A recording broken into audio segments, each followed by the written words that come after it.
Hey guys, I hope you're doing good. Today we have a lot of things to learn together about the English idioms. I'd like to introduce a special friend of mine from America, whose name is Sherry, and I really want to thank her for making some free time to help me out discuss some idioms in English. Sherry is such a special friend of mine. I'm really happy that she's here with us right now. So Sherry, I want you to introduce yourself. Okay, first of all, I want to say thank you very much for having me today, Ahmed. You're so Um, welcome. It's my pleasure. I, yeah, I am happy to be here, and I think So am idioms I. are fun to discuss. So I'm excited to be with you. Okay, that's good actually. And as you can see, we have a lot of idioms to discuss together, and we're gonna learn a lot of idioms about animals. So I think that we should start with the dog. We have a lot of idioms about the dog in Okay. English. I even call them the dog idioms in English. We're gonna take our time to discuss every idiom, and of course, I'd love to hear a comment from you. Okay, Are you let's ready? do this. I'm ready. Okie dokie. Okie dokie. Let's get started. So here's the first idiom, as you can see, sick as a dog. Sick as a dog is to be very sick. What do you think about this idiom? What I think about this idiom is it's very commonly used. If you get sick here and it's more than just a general cold or general mild symptoms of sickness, we would say we're sick as a dog. We might even call in or call our boss at work and tell them we're not coming in today and say, I'm just feeling awful. I'm sick as a dog. Okay, that makes sense actually. I think that dog is a very active animal. So if you're sick as a dog, means you mean it, like you're very sick. For example, I am a dog owner and my dog is used to a routine every day.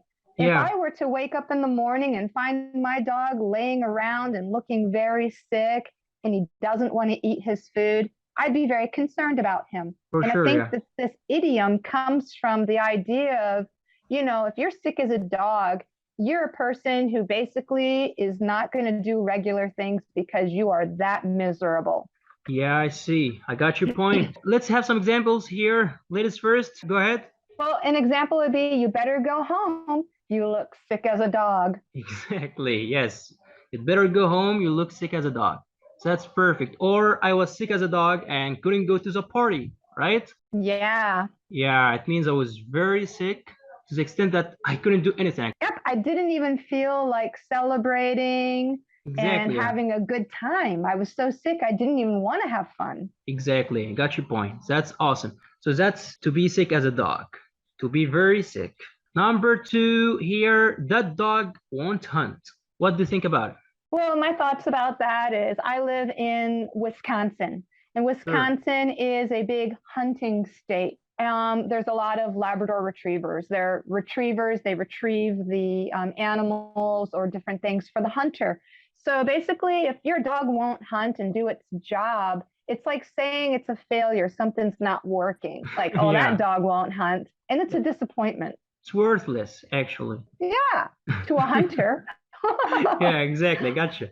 So that dog won't hunt. Here, as you can see, it's used to describe an idea that won't work, like predicting failure. So I think if you think that this thing is not gonna work out, or you think that this thing is gonna fail, so that dog won't hunt. It's not gonna work, right? Exactly. Yeah. So for example, here, kind of like a dialogue between two persons. So Uh-huh. like you and me, for example, now maybe you can just ask your boss for the day off, Sherry. So you say. And I would say, no way, he's really strict. That dog won't hunt. Exactly. That dog won't hunt. So it sounds like Like that idea is not gonna work it's out. not gonna work. Exactly. It's gonna fail. So we need to think about a plan B.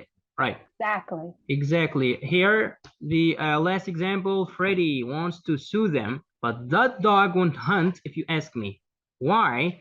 Huh, they have got enough money to hire the best legal team in the country. So this makes sense to you for sure. Yes, it does. So, for example, with that one, it's a matter of one person who wants to take legal action against another group of people, Yeah. but that that other group of people, they have enough money to hire the best legal representation. Yeah. So you could pretty much say, yeah, that dog won't hunt. He's probably not going to be able to sue them. Yeah, exactly. He's gonna lose He's if gonna he lose. Like exactly on the losing team. on the losing team. So if you want to describe an idea that won't work out, predicting failure, you just can say that dog won't hunt. Here we go, number three, a doggy bag. What do you think Mm-hmm. about it? Okay, well, it's just something that we say about food that we can't finish eating at a restaurant. You go Yeah. out to eat and there's too much food and you don't want to finish it all. You ask for a doggy bag, and basically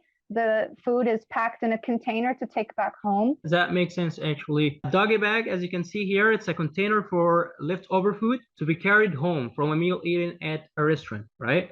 But it means I like you agree. haven't finished the food at the restaurant and you're gonna take it home with you. Exactly. So you put it in a doggy bag. Exactly.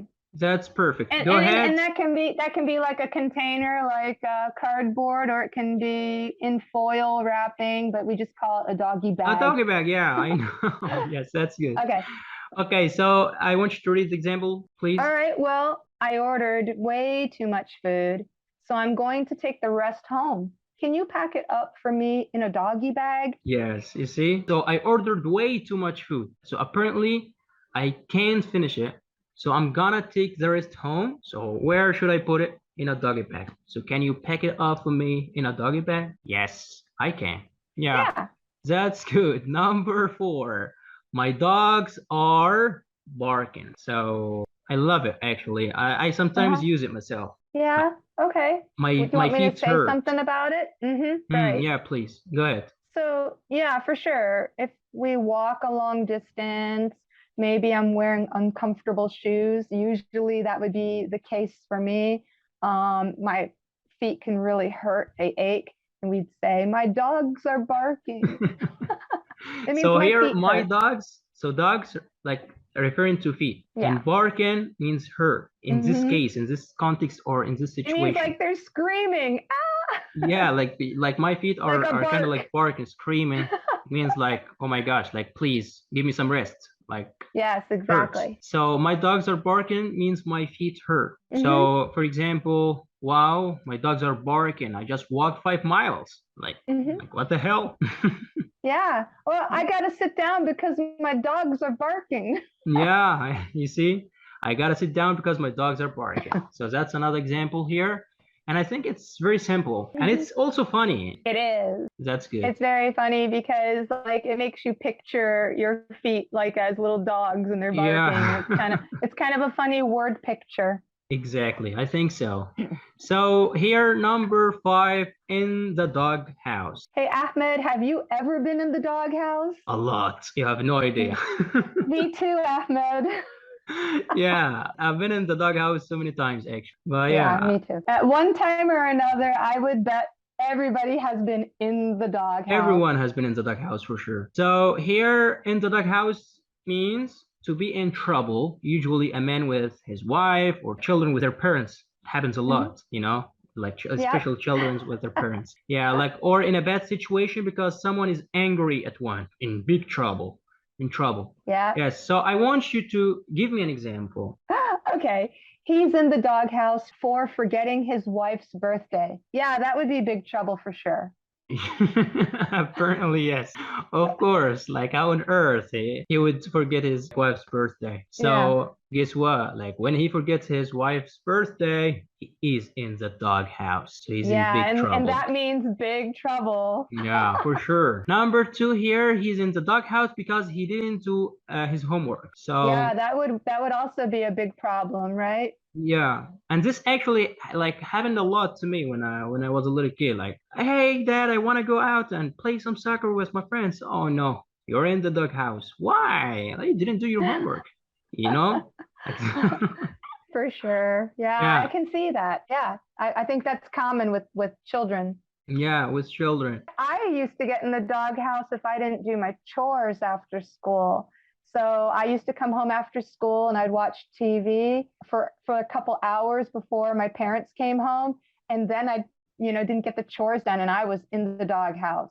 Yeah, I see. Okie dokie. Thank you. Number 6 here. Dog days of summer. Hmm. The hottest I time of summer. What do you think about it? Well, it makes me remember the hot summers when I was living in Pennsylvania, and Yeah. we used to call them the dog days of summer because it was hot and humid. It was like, oh my gosh, you just want to lay down in the shade. So here, for example, I'd say like we're talking to each other. So I say, oh my gosh, it's so hot outside. So you say, Yeah, these really are dog days of summer. And I'd be like, oh, these are dog days. exactly. So dog days of summer, like the hottest time of summer. Well, Hmm. that's perfect. Number 7. Number 7 here, as you can see a man about a dog. So as you can see here, yes, see a man about a dog. It's something you say when you're doing something you don't want people to know about. Like a colloquialism meaning go to bathroom. Have you ever like heard someone say see a man about a dog? I'm going to be honest, I've never heard that one before. Yeah. And I love learning new things too, but I can understand the reasons behind it. You don't want to always say exactly what you want to do in the terms of a private matter, like a Yeah. bathroom. Yeah, you need some space, you need some privacy. You just don't want to tell others what you're gonna You do. need you need a colloquialism.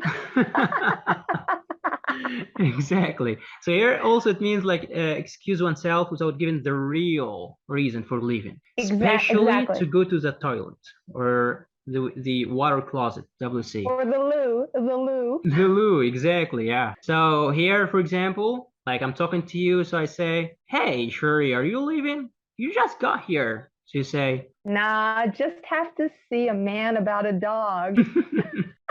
I see. So this makes sense now. So just have to see a man about a dog. Like please, I'm going to the bathroom, I think right? you could probably be like, what? What? Yeah, What exactly. does That's that why mean? we're learning English, That's like idioms right. and That's why we're expressions. doing it.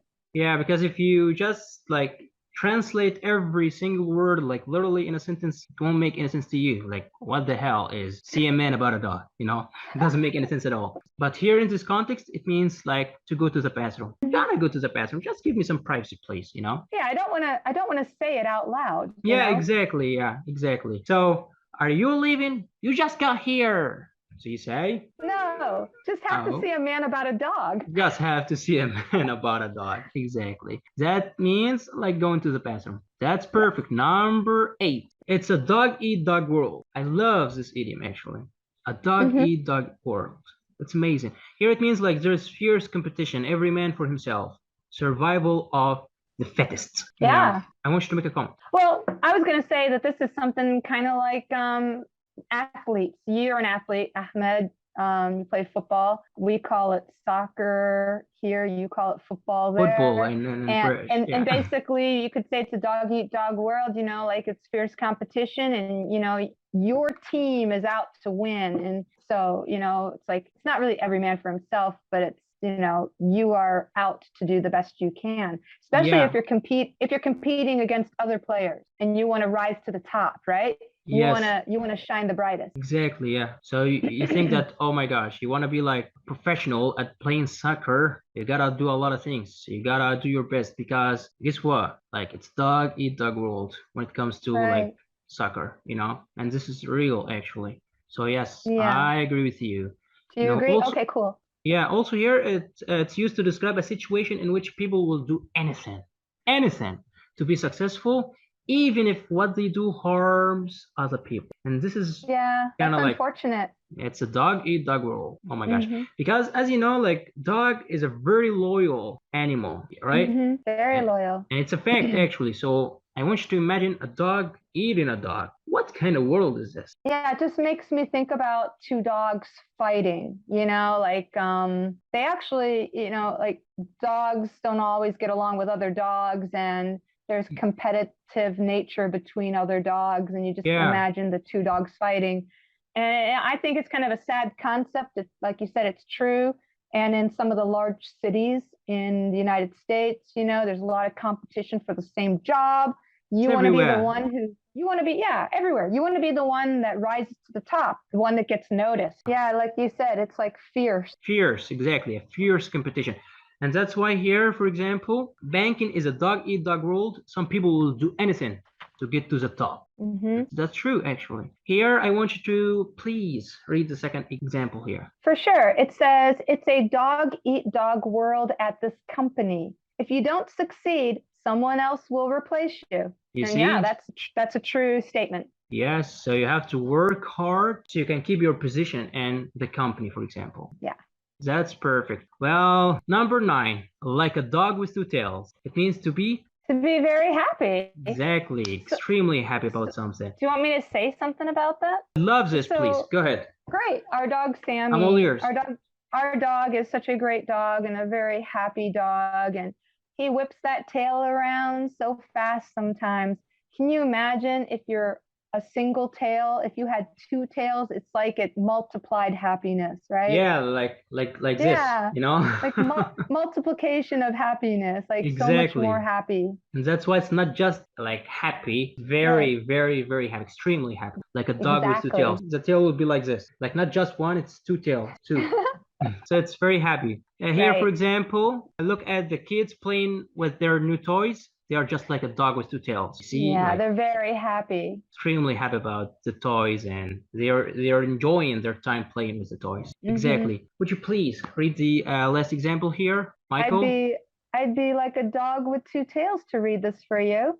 Michael will be like a dog with 2 tails if he gets his promotion. Exactly. So if he gets his promotion, he's gonna be on the top of the world, like over the moon, walking on air. So like a dog with 2 tails. Happiness, inshallah, we're gonna discuss later in details. We're gonna learn like a lot of idioms about happiness.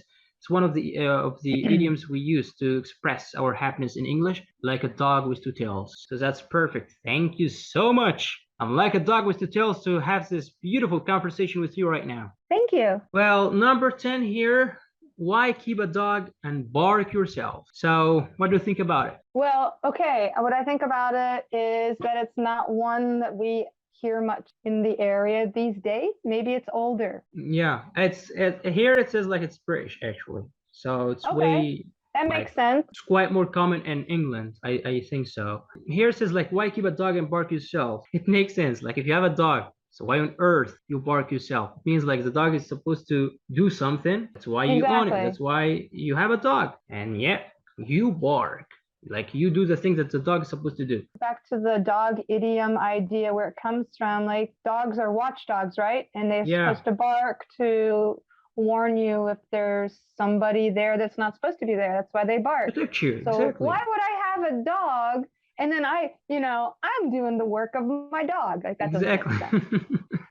So it makes a lot of sense actually. So don't do something you paid someone else to do. The examples make it very clear here. Like, why are you painting the wall? You already paid a painter. Why keep a dog when you can bark yourself, right? Good one. Yeah. Number 2, please go ahead. Yeah, my mother always cleans the house before the cleaning lady comes.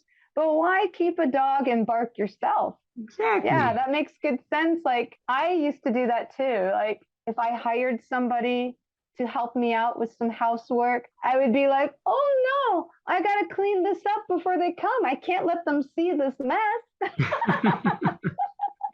Actually, why keep a dog and bark yourself? Yes, so why keep a dog and bark yourself? Then do something you paid someone else to do. Why indeed? Exactly. That's perfect. Number 11. Every dog has its day. So everyone gets lucky sometimes. Yeah. Everyone is successful or happy at some time in their life, right? Yeah. So what do you think about it? Well, the idea that eventually something good's gonna come your way. Every dog has its day. Like maybe a doggie's out in the backyard and there's a squirrel there and it's like, yeah, I'm gonna get that squirrel, the dog is happy. Or maybe he does something good and he gets a treat. Don't we all want to feel like that sometimes? Every dog has its day and maybe something good will come our way. And I believe this actually. No one in this life is always like a loser. That's why here it says like this expression is sometimes used to encourage someone at the time when they are not having any success or luck in their life, Yeah, just to remind them that that something good is bound to come their way. For example, this one. Did you hear that Tommy finally got a promotion? She said, Yeah, I did. Every dog has its day. every dog has its day. That's right. Yeah, or here, number one, go for it, please. Yeah, I've been waiting a long time for success, but every dog has its day. Yeah, I've been waiting a long time, like so many years for success. Guess what? Every dog has its day, right? Yeah, it's kind of a positive thinking.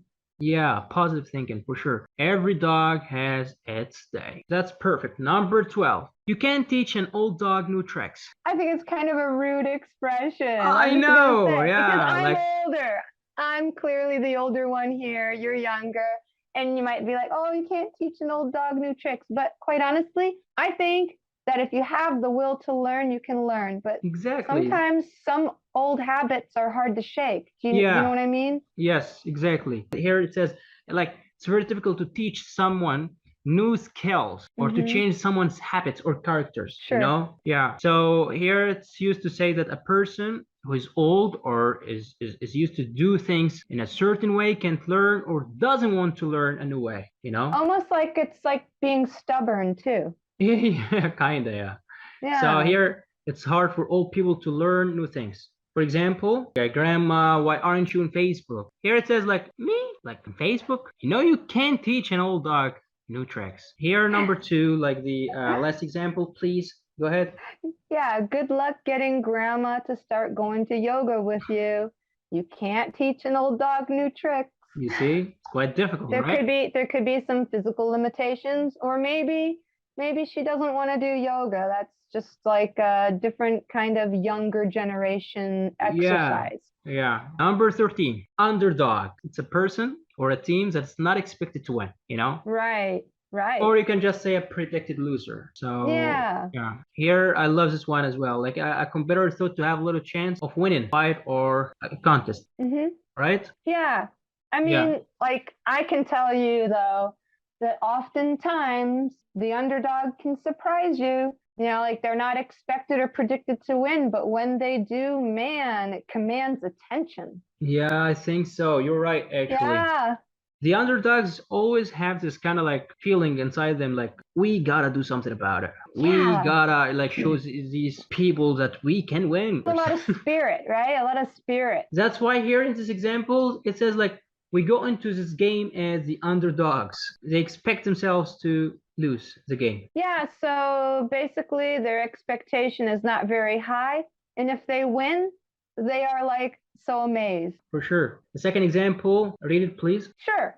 I always root for or support the underdog when I watch sports. Exactly. So you do that a lot? Yeah, like for sure. I agree with you. I often will root for the underdog as well because, like I said, they have a lot of team spirit. They already have a lot of things going against them, like the statistics of the game and the results of other games. And when they do pull forward and win, it's exciting. Yeah, I think so. That's perfect. Number 14. He who lies down with dogs wakes up with fleas. Ooh, that sounds bad. Well, here it says like if you keep bad company, bad things will happen to you.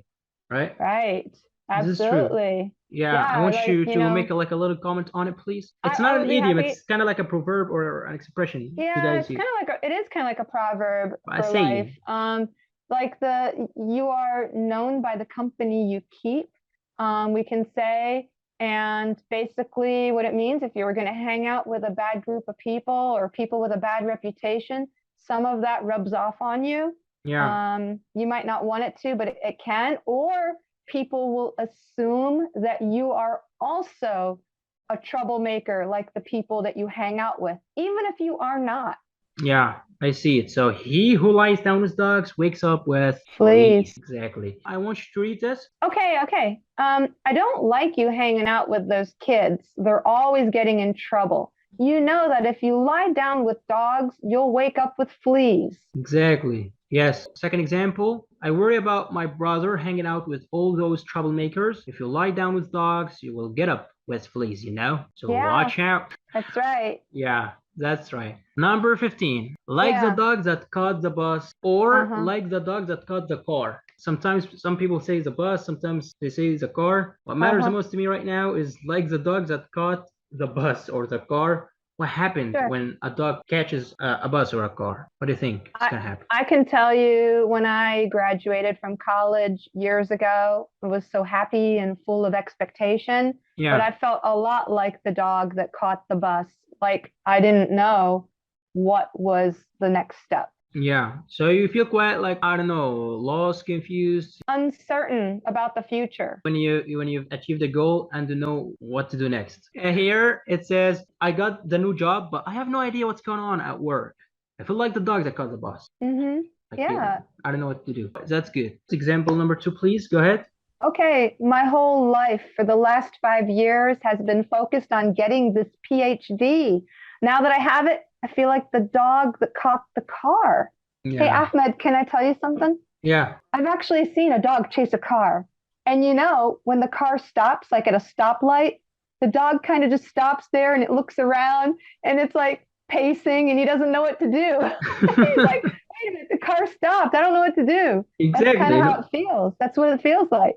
Yeah. No wonder why you guys say like the dog that caught the bus or the car. Yeah. Yeah, that's perfect. That's amazing. Number 16 here, hair of the dog, and sometimes you guys say hair of the dog that bit you. Okay, and I think this has something to do with those who drink alcohol and wine and all the stuff, you know? Hmm. The best cure for what ails you is to have some more of, yes, I think Right. so. Do you want me to Yeah. tell you a little bit about that? Yes, please. Go ahead. I'd be happy to. I'm all So ears. I don't really speak from experience, but I can tell you that when people drink alcohol, when they have too much of it, so much as like the hair of the dog that bit you, that's the bit you part. So if you drink too much of it, you can have a terrible hangover the next day, like a really bad headache and just feel kind of awful. And they say one of the best cures for the hangover is to just have a little bit of alcohol again. And that's like, the antidote or the fix for your hangover. So hair of Yeah. the dog that bit you. That's where it comes from. Well, this makes a lot of sense actually. For some reason, people say that the have a little more alcohol the next morning. It helps with the hangover. Yeah, it relieves the hangover, yeah. Here it says an alcoholic drink taken as antidote to a hangover, right? Yes. Or it's an alcoholic drink taken as a cure the morning after drinking too much alcohol, right? So Yeah, that's right. exactly, that's perfect. So we have like a Hey, beautiful Ahmed, dialogue here. I have a better solution, Ahmed. I have a better solution. Yes. Well, maybe people shouldn't really drink alcohol. That's just my opinion. It would be much better. Yes, I think I think so. so. I couldn't agree more. So here it's we have two examples. The first example is just simple, like even a hair of the dog didn't help this aching head, you know? Right, right. Yeah, like someone wakes up in the morning, he feels so awful. I have like a headache, it's painful. Right. I don't know what to do. I'm gonna have like a hair of a dog. Guess what? It doesn't work. You crack So me up. yeah. You be the first speaker and I'll answer you. Okie dokie. What will you be drinking, sir? Hair No, of no, the no. dog You that you do bit you me. do the first person because I'm saying sir. Okay, okay. What will you be drinking, sir? Hair of the dog that bit me. On the rock? No, that'll do it. Okay. So You know, let's some explain it. people might not know on the rocks means with ice. You're in my mind actually. That's why I said like on the rocks. On the rocks means with ice, right? Exactly. So you don't have to say on the rock specifically just for alcoholic beverages. It's general. If your mom or your friend says, "Hey, would you like some orange juice?" and you go, "Yeah, On the rocks, please. Assuming they know what that means. Yeah, exactly. And finally here, that'll do it. So that'll do it means what? It means that's what I want. That's all. That'll do the job. Yes, I mean like here, like on the rocks, he says no. Like I don't want it with ice, right? Oh, yeah. Like he's asking on the rocks and he's like, no, that'll do it. Just like without the rocks, just Yes, give me the exactly. hair of the dog that bit me. Only just the hair of the dog that bit me. Nothing Exactly. else. That's perfect. Number 17, dog-eared. What does it mean? It means something, it usually refers to like paper, when the corners of papers or books gets bent or folded or worn down. That's what dog-eared means. Like somebody folds the corner of the page down. Yes, gotcha. So here, that's why it says like a book or like papers that looks worn because of the Mm-hmm. way people turn down the top corner of a page. Yes. Oh, there you go. Yes. Exactly what I said. That's perfect. You're so smart. A native. Thank you. Here, I want you to read the example. Go ahead, please. Yeah, pages were missing from some of the dog-eared books that were given to charity. Yeah, makes a lot of sense. That's perfect. Number 18, call of the dogs. Here it means stop being nasty to someone or pressuring someone, or to tell someone to stop criticizing, attacking, or damaging another person, right? Please Yeah, for make a sure. comment on it. Oh, I could just tell you that I've seen some TV shows that were about criminals, and you would see the criminal goes into like the junkyard, and the junkyard dogs chase him down, and he's pinned up against a car, and all these dogs surround him, barking at him. So that gives you the visual of being attacked by a bunch of dogs where they're barking at you, you feel threatened.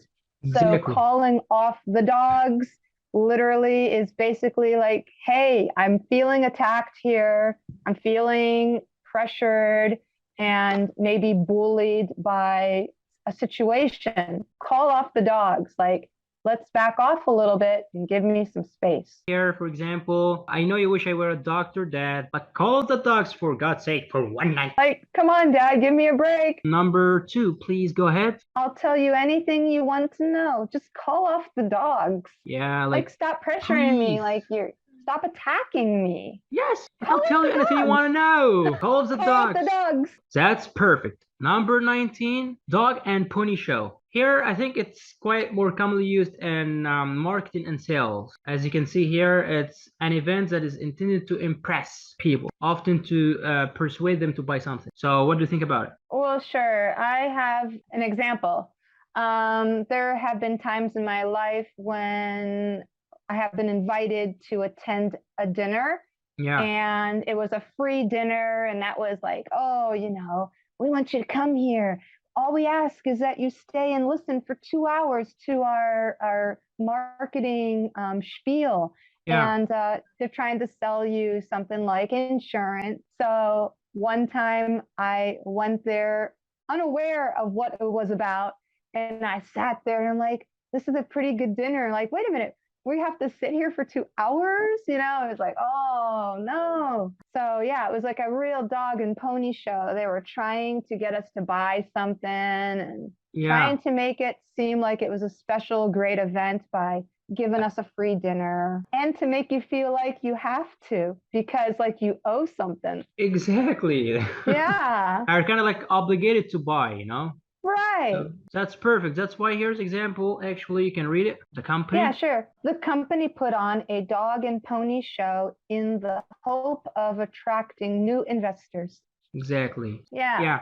So exactly. that's a dog and pony show. The final idiom for today, barking up the wrong tree. Have you ever heard this idiom before? Yeah, we hear this a lot. It's very common. Yeah, I think so. Like it's everywhere. Yeah, what do you think about it? Well, basically, it's when you are going after a certain situation or you think you are talking to the right person about something and you find out that no, you don't have the right person or the right place for information. You're barking up the wrong tree, So Yeah. you find out that what you're doing is kind of a waste of time. Exactly. So barking up the wrong tree is going after the wrong person or the wrong target, right? Yeah. Or to have a wrong idea or to do something in a way that will not give you the information or the result you want, right? Very true. Yeah, so here, for example, go ahead. Yeah, the police spent 3 months barking up the wrong tree on the murder investigation. You see? So it was like a waste of time, as you said, a waste of efforts, Yeah. energy, and everything. Exactly. Yeah. Number 2, if the detectives think my friend took part in the robbery, they are barking up the wrong tree, right? Exactly. They have the wrong information. Exactly. Apparently, you need to look for someone else, the real thief, right? Right. Finally, you finish it. Go ahead. You're barking up the wrong tree if you think Sam can help you. So Exactly. basically, Sam doesn't have the information you want. You see, that's why you're barking up the wrong tree. At the end of this very beautiful lesson, I really want to thank you so much for your precious time. I really like the comments you made on every idiom we had today. My pleasure. Thanks for having me. I'll see you later, alligator. After a while, crocodile.